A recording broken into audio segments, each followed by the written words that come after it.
प्यारे बच्चों नमस्कार। मैं कृष्णकांत त्रिपाठी अपने चैनल में आपका स्वागत करता हूं। कक्षा 10 गणित में हम लोग पढ़ रहे थे प्रश्नावली 3.2, जिसके पहले सवाल के दोनों भाग हम लोगों ने कर लिए थे।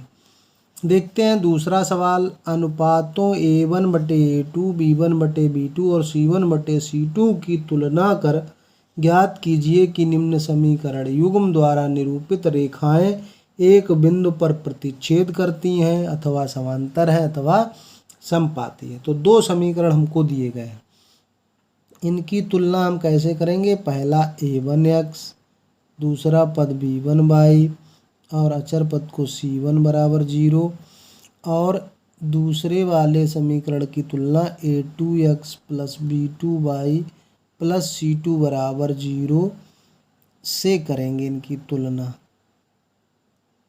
क्या कर दी हमने, इनकी तुलना कर दी। अब तुलना करेंगे तो अगर हम आपसे पूछें कि A1 कितना लिखा है यहाँ पे, तो देख रहे हैं x का गुणांक A1 है, तो यहाँ x के गुणे में कितना लिखा हुआ है 5। B1 क्या होता है y का गुणांक, तो यहाँ प्लस B1 यहाँ माइनस है, तो क्या चिन्ह भी लेंगे, B1 = -4 और C1 बराबर कितना हो गया 8।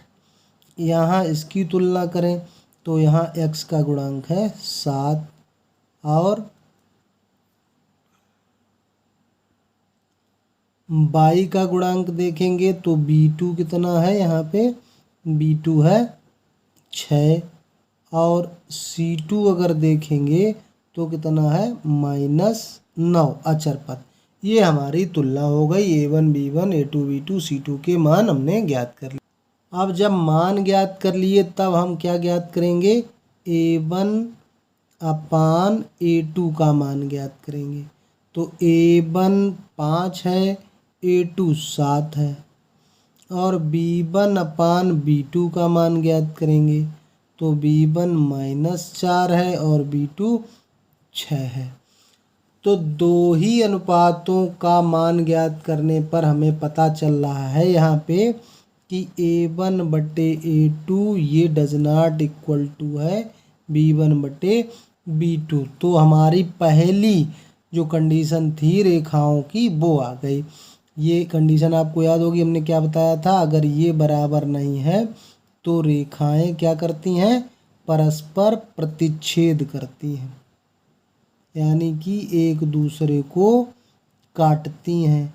कभी कभी ये पूछ दिया जाता है कि ये समीकरण निकाय संगत है कि असंगत है, तो क्या लिखेंगे आप, ये समीकरण निकाय संगत है। तो ये आपको पता चल गया कि ये रेखाएं परस्पर प्रतिच्छेद करती हैं। अब दूसरा पार्ट ऐसे ही दिया है, तो इसमें भी आप अब डायरेक्ट A1 का मान बता सकते हैं। A1 बराबर कितना है, जो x का गुणांक, B1 बराबर कितना है, जो y का गुणांक, और C1 क्या होता है, अचर पद। यहाँ से दूसरे पद समीकरण से देखें, A2 18, B2 6 और C2 कितना है 24। तो A1/A2 ज्ञात कर लें।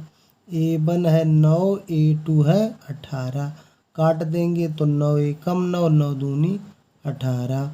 B1/B2 ज्ञात कर लें तो 3 और B2 6, इसको भी काट देंगे तो ये भी 1/2 आ गया।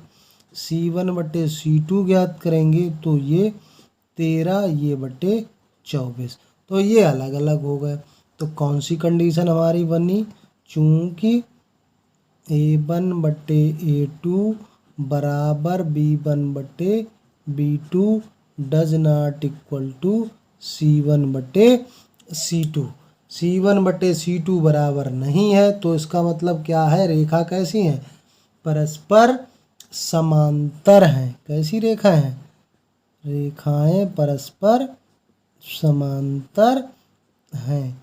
तो इस तरह की समीकरण का कितना हल प्राप्त होता है, इस तरह के समीकरण का कोई हल प्राप्त नहीं होता है।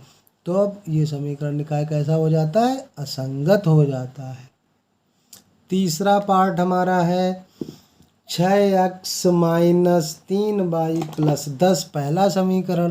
तो इसमें अगर हम a1 पूछें तो कितना है 6, b1 पूछें तो y का गुणांक, लेकिन वो है कितना प्लस से तुलना करते हैं, यहाँ माइनस लिखा तो चिन्ह भी लिखेंगे।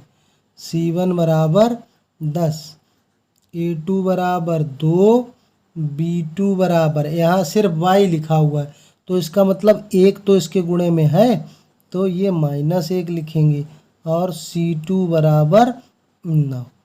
तो क्या होगा a1/a2 का मान अगर ज्ञात करें तो 6/2 यानी कि 3 आ गया। b1/b2 का मान अगर ज्ञात करें तो -3/-1 यानी कि ये भी 3 आ गया।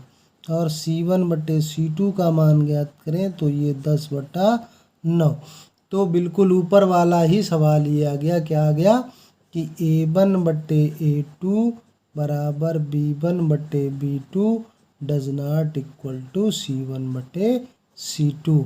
तो कैसी रेखाएं हैं ये, समीकरण से निरूपित रेखाएं परस्पर समांतर हैं और इनका कोई हल नहीं है। तो इस तरह से ये अब दूसरा सवाल हो गया। अगले वीडियो में देखेंगे तीसरा सवाल।